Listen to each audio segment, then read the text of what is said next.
So watching the January 6th hearings, I've concluded that even though I'm very skeptical that anything substantive, will come out of it in terms of criminal charges, indictments, etc., there is one thing where it's definitely working. And that thing is, it is politically powerful. So they're doing a number on Donald Trump. Now, early on, the ratings for this thing were very high. I do think over time it has dropped off significantly. But having said that, what you're doing is solidifying, Democratic opposition to Trump in terms of the population. And you're also getting now the overwhelming majority of independents, and even some Republicans are like, you know what? Okay, this guy's a little too crazy. I'm done with him. Now, there was a poll, even before the January 6th hearings, there was a poll that showed only 15% of the American people want to keep talking about the 2020 election. In other words, regardless of how people feel about it, they feel it was perfectly legitimate, or maybe there were some questions, or even, hey, there was some fuckery.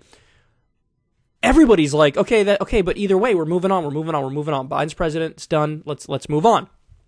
So again, only 15% want Trump to keep talking about the 2020 election, and he cannot stop talking about the 2020 election. He just can't do it. Well, Trump is now losing every single one of his allies. And Fox News was a gigantic Donald Trump cheerleader. Now that's changing. So Fox's Brian Kilmeade calls Trump's post-2020 conduct, quote, unhinged. Adds, I have not seen any evidence of election fraud. So you're going to see here, I'll play this for you, he definitely tries to couch it a little and walk on eggshells and not piss off the audience, and he soft pedals it, but there is a real sentiment going around now of like, we got to move past this guy. Remember, Brit Hume, deep Republican insider, was on Fox News the other week, and he was saying, secretly, all of the Republicans are like, I'm happy this January 6th thing is happening because I want to be the next president. We want to move on as the Republican Party from Donald Trump. So it's the party establishment coalescing against him in a way that's even above and beyond 2016. And it is impacting his numbers. There's no doubt about it. So anyway, let's see what they say here.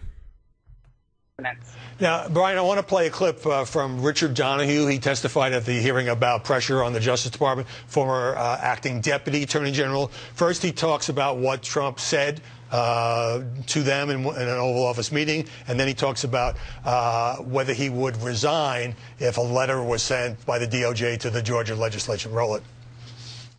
I'm just asking you to do is just say it was corrupt and leave the rest to me and the Republican congressman. Mr. President, I would resign immediately. I'm not working 1 minute for this guy, who I just declared was completely incompetent. To your point, Brian, as strong as that testimony was, the stuff about leave it to me and the Republican congressman was reported last July. And the stuff about the threatening to resign when Trump was considering placing the acting attorney general, 2 weeks after the Capitol riot. So if you've been following this, you knew this stuff. You know they're in a bad place when their only argument is like, we already knew about all this objectively horrendous shit that he did. We already knew about that. So, let's move on past it. Well, hold on. Back. Sure, you guys didn't talk about it at the time. And you're talking about it now to be dismissive of it. But, plot twist very shortly. There's a lot of stuff that goes on behind the scenes is where you could have a counter argument. For example, we all work for people or work with people that sometimes fly off the handle. You kind of wait it out, count to 10, you go back to them a little bit later. Now that you're calm, what do you think? You hear that's the way the president often works. We're gonna build that wall. I don't care how much it costs. I'll take it out of my pocket. Of course, that's not the story. A little bit later, comes out and goes, how do we get this done? So a lot of this stuff, to put in Trump terms, the way he ran his White House, to have someone come back and go, yeah, the president says a lot of stuff. Sometimes he says, this lunchroom's a mess. If we don't clean this up, it's going to turn into a closet. That doesn't mean it's fact. It's a guy just speaking within the confines of the Oval Office. So it would have helped to have pushback. I love this argument. He talks a lot of shit. He's wrong about a lot of stuff. We all work with somebody who's insane, who we need to give some time to cool off after something. That's Trump.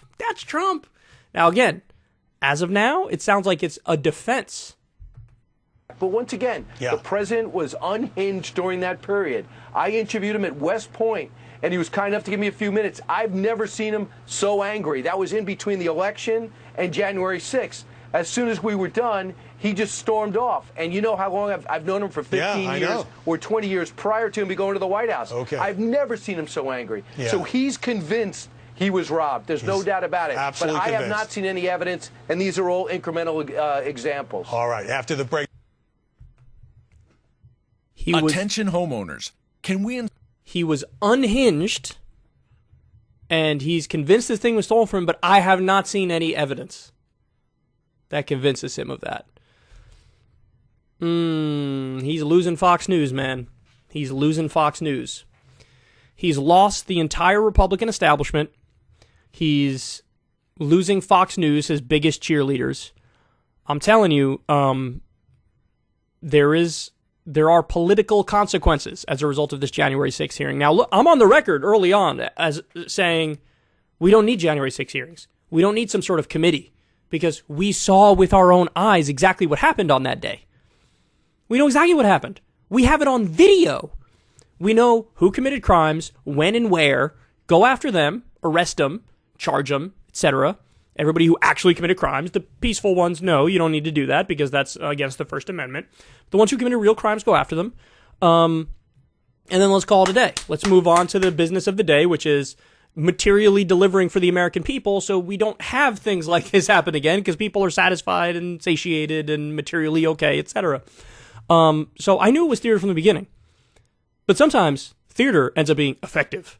And as of right now, as I'm talking to you, it is absolutely hurting Trump. When you lose Brian Kilmeade, you're hurting if you're on the right. Because again, he's the biggest cheerleader.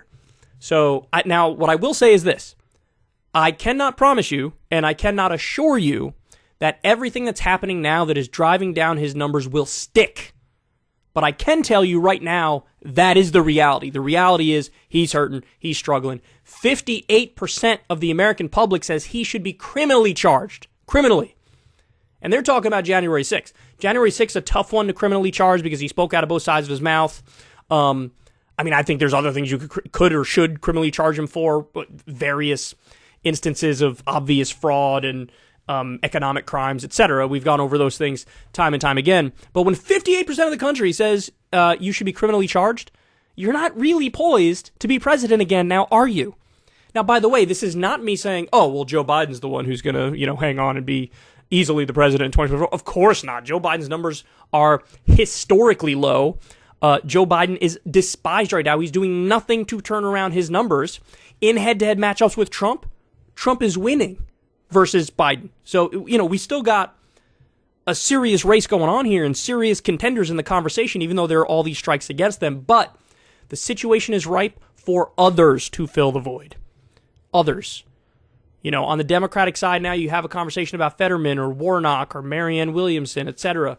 They are going to try to shove Mayor Pete and Kamala down our throats eventually, and we need to be prepared for that because I'm against that, obviously, and you should all be too. But on the Republican side, DeSantis' numbers keep rising slowly. We covered a story the other week. There's about a dozen Republicans who are like, I'm going to run against Trump no matter what. No matter what. So we're gearing up for a showdown, man. That's for sure. Everybody looks at Biden. Everybody looks at Trump as weak. They look at them as politically not viable. And so it's going to get interesting. If you want to see me and Crystal Ball interview legends like Noam Chomsky, Cornel West, and more, subscribe to Crystal Kyle and Friends on Substack. $5 a month gets you the video version a day early. Remember, we take 0 ad dollars for this podcast. Or you can sign up on Substack for free and get the audio version a day later. Link in the video description box below.